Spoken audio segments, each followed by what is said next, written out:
Jean-Baptiste. Bonjour Eve. Jean-Baptiste, tu es fondateur de Eight & Co et tu as été nommé dans la liste des 30 Under 30 France en 2024.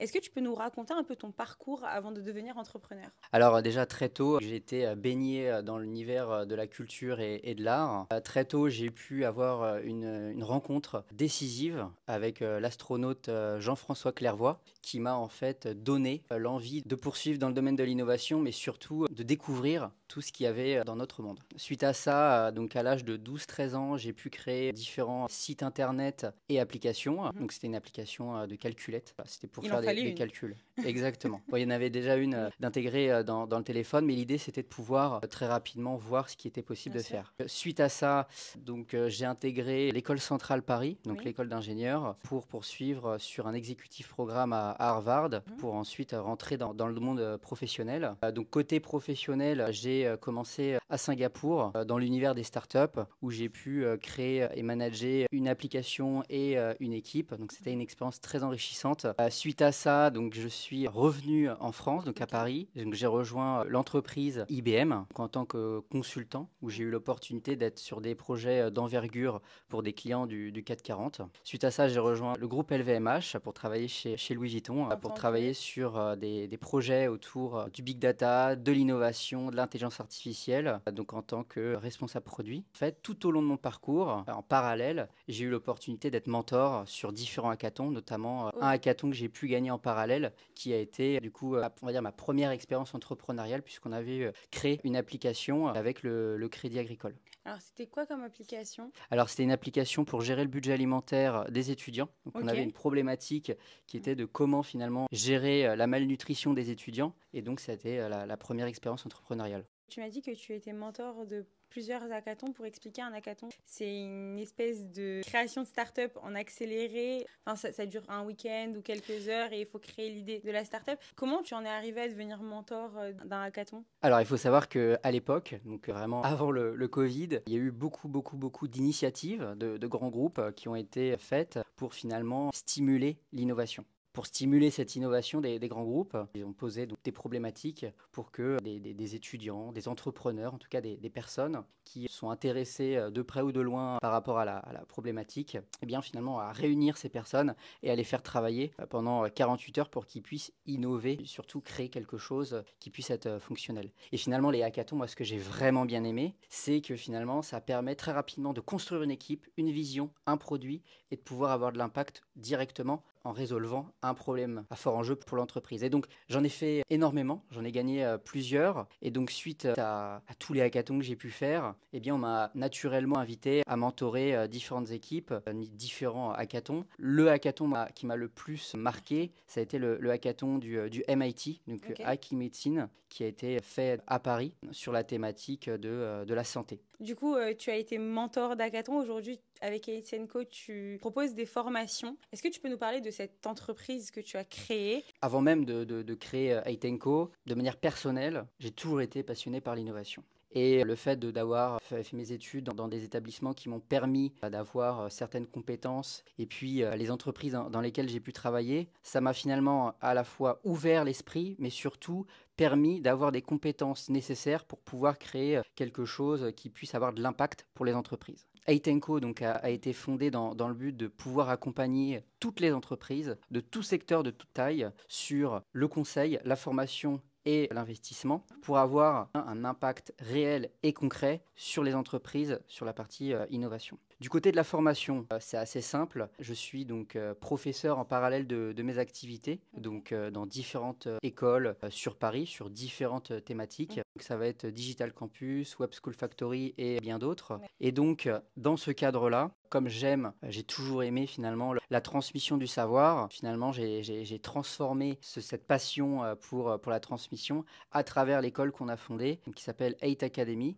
qui accompagne et qui forme les collaborateurs en entreprise sur les compétences de demain, mais aussi les personnes en reconversion et en recherche d'emploi pour leur permettre finalement d'avoir l'opportunité d'avoir des métiers rémunérateurs à forte valeur ajoutée. Quels sont les métiers justement que vous proposez à ces personnes en reconversion et à ces étudiants finalement? Sur les métiers, donc nous on va être plutôt sur de la formation continue et non initiale. Donc on forme toutes les personnes tout au long de leur vie. On va former sur toutes les compétences de demain, donc autour de la technologie, notamment sur l'intelligence artificielle, le management, la RSE, toutes les compétences que les entreprises vont avoir besoin et surtout ont besoin. Et comme aujourd'hui, nous avons la chance d'avoir plein d'entreprises qui nous suivent, que ce soit les entreprises et nos partenaires, on a une vision particulière sur les compétences et les métiers de demain, ce qui nous permet aujourd'hui d'offrir les meilleures formations aux collaborateurs des entreprises. Est-ce qu'on peut s'inscrire à l'EIT Academy Oui. en sortant du bac, après avoir obtenu son bac? Alors, l'école est ouverte. On a plein de parcours, plein de formations. L'idée, c'est aussi de pouvoir proposer toutes les compétences nécessaires pour affronter les défis de demain. Et bien évidemment, on a des niveaux. Donc, on permet finalement à n'importe qui de pouvoir accéder à nos formations, que ce soit en ligne, mais aussi en présentiel. Pour la partie formation, il y a une deuxième partie qui est la partie consultant. Quel accompagnement vous proposez aux entreprises? Oui, alors en termes d'accompagnement, on a vraiment un accompagnement holistique, ce qui est vraiment notre marque de fabrique et ce qui est vraiment aussi attendu chez les clients, puisque nos clients finalement nous font appel généralement pour résoudre un problème. Et la particularité généralement d'un problème, c'est qu'on ne peut pas le résoudre uniquement avec un domaine de compétences. Donc, grâce à notre palette de compétences, de services qu'on propose, aujourd'hui, on peut accompagner tous nos clients de bout en bout. On leur permet de résoudre des problèmes complexes à travers la technologie, notamment l'intelligence artificielle, mais aussi le Web3, le management, la stratégie, la RSE, tous les enjeux que les entreprises doivent faire face pour pouvoir prospérer dans le monde de demain. En termes de clients, on a tout type de clients, tout type de secteur. Ça va de la start-up jusqu'au grand groupe. Donc voilà, ça reste assez large par rapport aussi à la palette de services que l'on propose aujourd'hui. Alors, je vais juste revenir sur la 8 Academy. Est-ce que c'est une école dans laquelle on va le matin ou est-ce que c'est quelque chose... Est-ce que c'est une école complètement digitale ou est-ce que c'est un endroit où on se rend? Oui, alors effectivement, c'est une école assez particulière puisqu'elle est vraiment tournée sur l'innovation, que ce soit sur les programmes qu'elle propose, mais aussi par son modèle qui est hybride, puisqu'on a des formations en présentiel, donc sur Paris, mais aussi des formations en ligne. Donc aujourd'hui, comme on est sur de la formation continue, on va plutôt cibler des gens qui sont en reconversion, donc ont un peu plus de temps que des collaborateurs en entreprise. Donc ça peut très bien être des formats de plusieurs heures jusqu'à plusieurs jours, plusieurs semaines, plusieurs mois. Donc il y a la partie consultant, la partie formation, il y a aussi une partie investissement que vous pilotez aussi. Effectivement, donc la partie investissement, elle est très récente.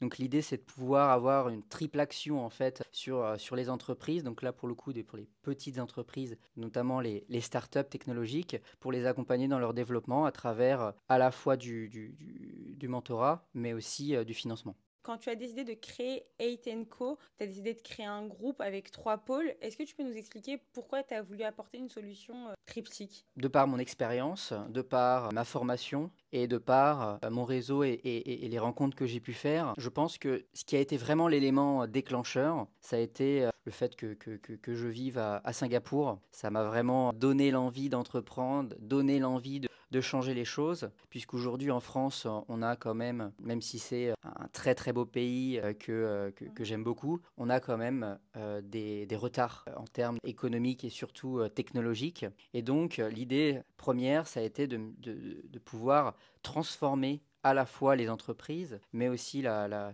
société pour finalement apporter un élan et surtout un souffle nouveau sur les entreprises pour leur permettre surtout de prospérer, mais de pouvoir faire finalement la différence dans les prochaines années, puisque la concurrence finalement n'est plus nationale, mais mondiale. Donc il faut maintenant savoir tirer son épingle du jeu. Être le meilleur du monde. Exactement. Aujourd'hui, vous êtes combien à travailler pour 8 & Co? Alors, aujourd'hui, on est 6, mais comme on a un réseau de partenaires, que ce soit sur la partie conseil, donc on travaille aussi avec des consultants externes, mais aussi des formateurs externes, des professeurs externes pour la partie formation. Donc on est à peu près en tout une trentaine. Super. Il y a quelques jours, vous avez été nommé Under 30 dans la liste des 30 Under 30 2024 en France. Pourquoi avoir participé à ce classement? Alors effectivement, ce classement était pour moi une référence en tout cas sur les personnes clés de l'écosystème entrepreneurial français. Et donc le fait de